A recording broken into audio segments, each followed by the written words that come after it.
So today we will begin our last portion of the brainstem, which is the midbrain.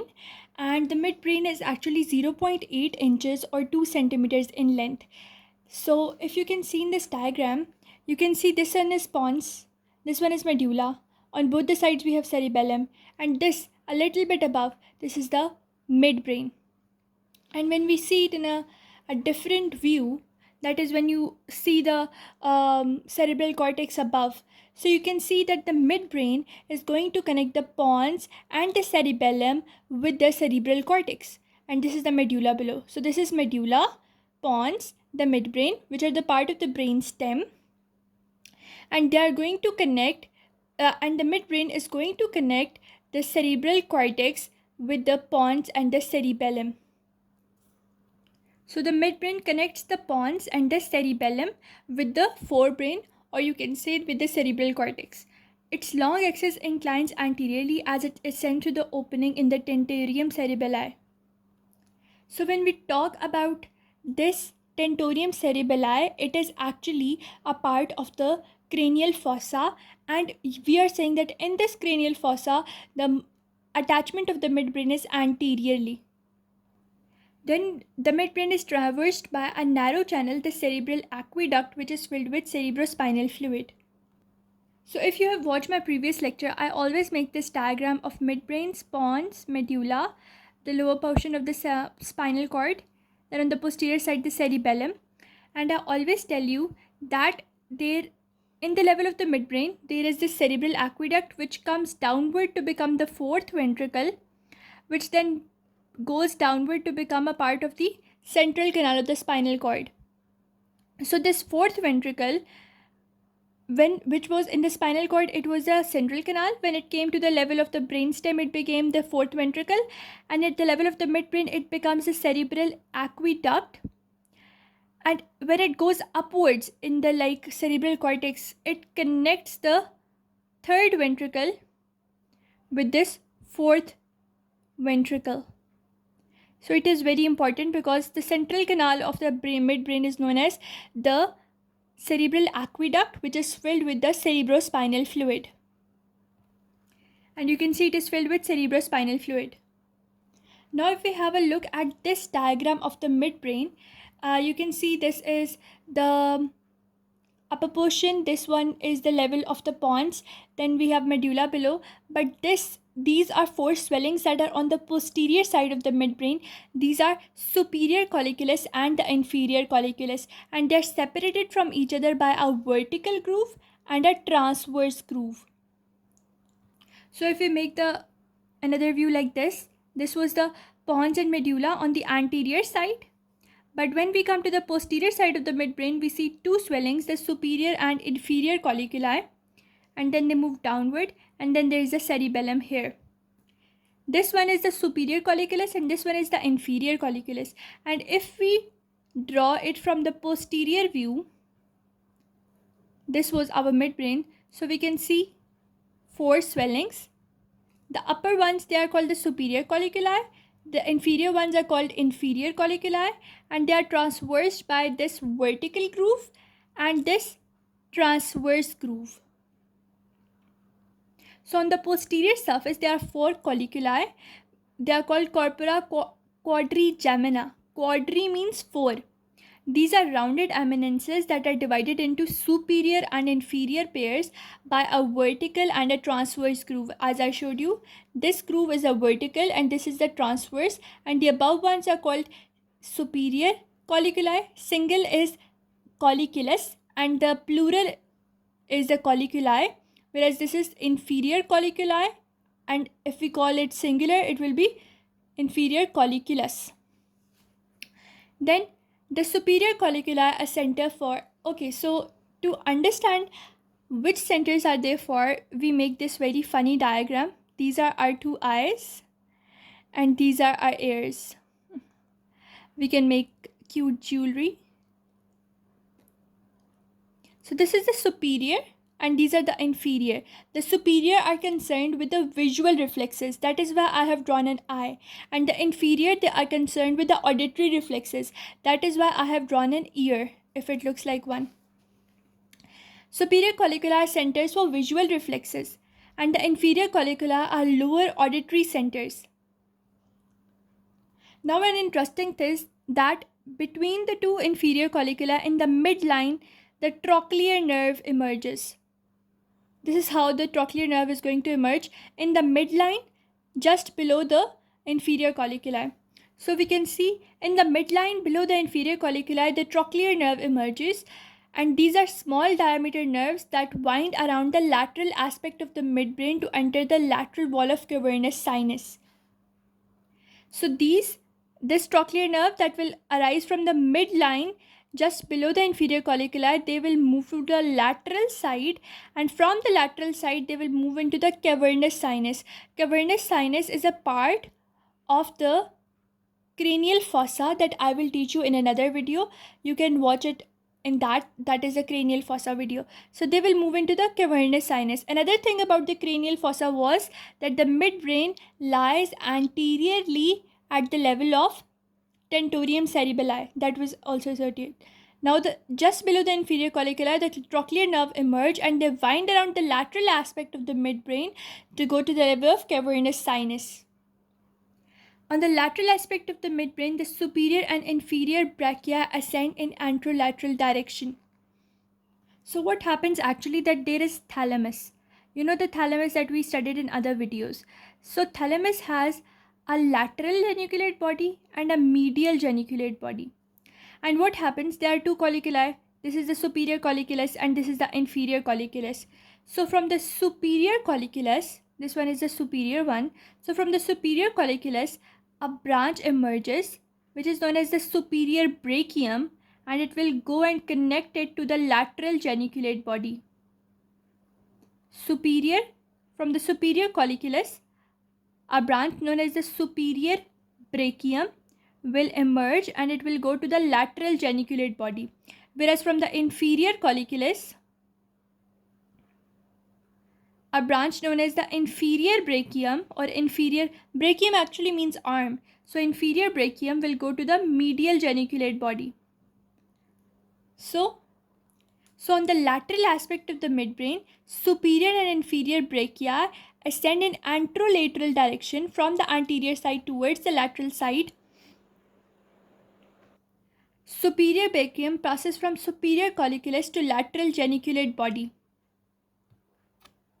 So in this I told you from the superior colliculus, the superior brachium will go to the lateral geniculate body, whereas from the inferior colliculus, it will go, this is known as the inferior brachium, and it will go to the medial geniculate body.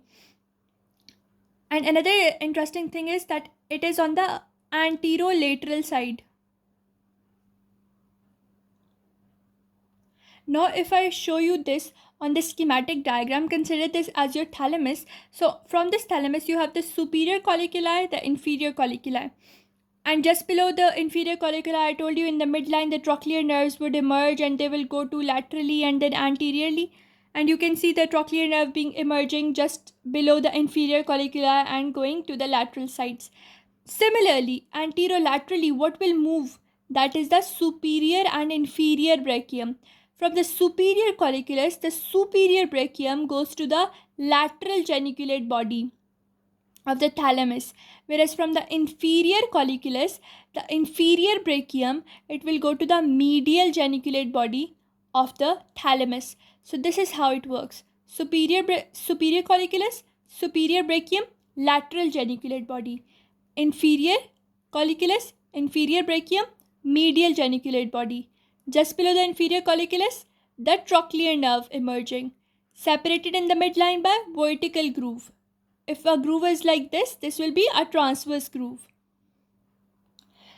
After the posterior aspect, which had the colliculi, the superior inferior brachium, and the trochlear nerve, we are going to focus on the anterior aspect. Now the anterior aspect is actually having a fossa, and on the two sides of the fossa there will be pillars. So let me show you. So this is our midbrain, this is our pons, this is medulla, these are the two portions of the cerebellum or the cerebellar hemispheres. So when we come to this our midbrain, we can see that there is a fossa, a V-shaped fossa. It is known as the interpeduncular fossa.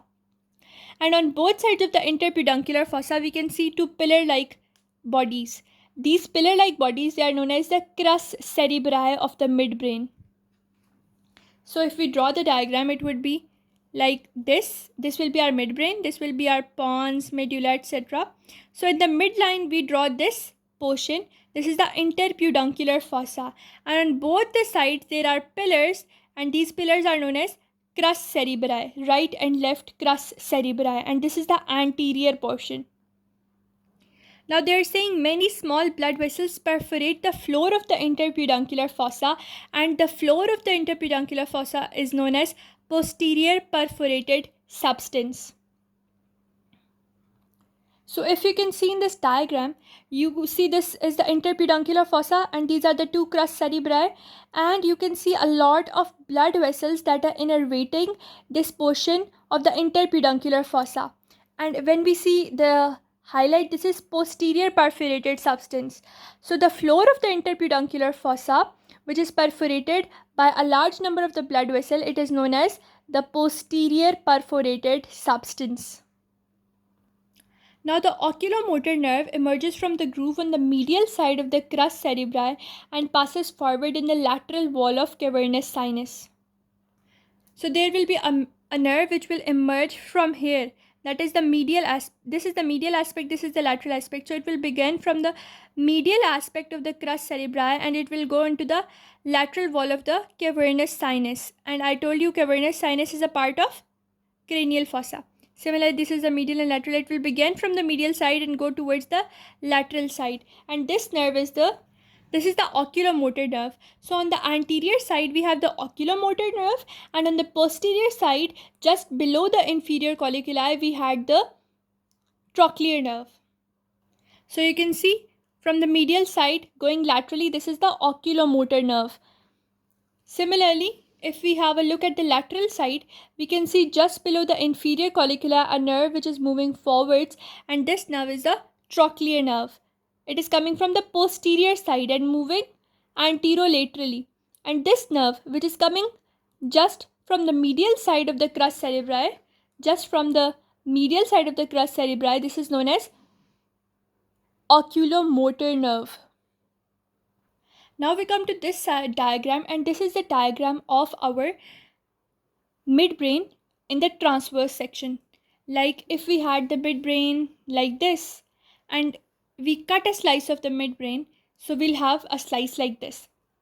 Now one thing to be noted over here is that we are going to discuss the internal structure. But now what happens is we are going to divide it, like if we place a line over here, this line is going to divide into two equal halves, one half over here and one half over here. And these two halves are known as cerebral peduncles. Now what I told you, that the midbrain comprises of two lateral halves called as cerebral peduncles. Each of these is divided into various parts. Let me tell you. So now I told you that this is going to be the two cerebral peduncles. They are the two cerebral peduncles. And on this cerebral peduncle, we can see this is the dark portion. This is known as substantia nigra. And anything that is beyond the substantia nigra, like this one portion, this anterior portion is known as the crus cerebri. This is substantia nigra, and the substantia nigra divides it into an anterior portion which is known as the crus cerebri.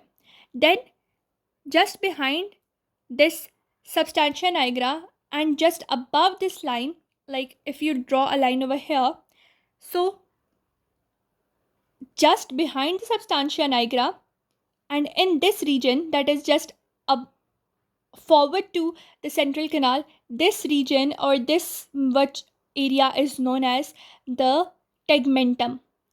And this region that is beyond the tegmentum, this is known as the tectum. So if I draw a half like this, these are two cerebral peduncles, and there is the cerebral aqueduct that was the continuation of the central canal and the fourth ventricle. Now I told you that we'll divide it into anterior and posterior portion. So this will be the posterior portion, this will be the anterior portion. Anterior portion will further be divided by the substantia nigra or black colored substance into further two anterior portion parts.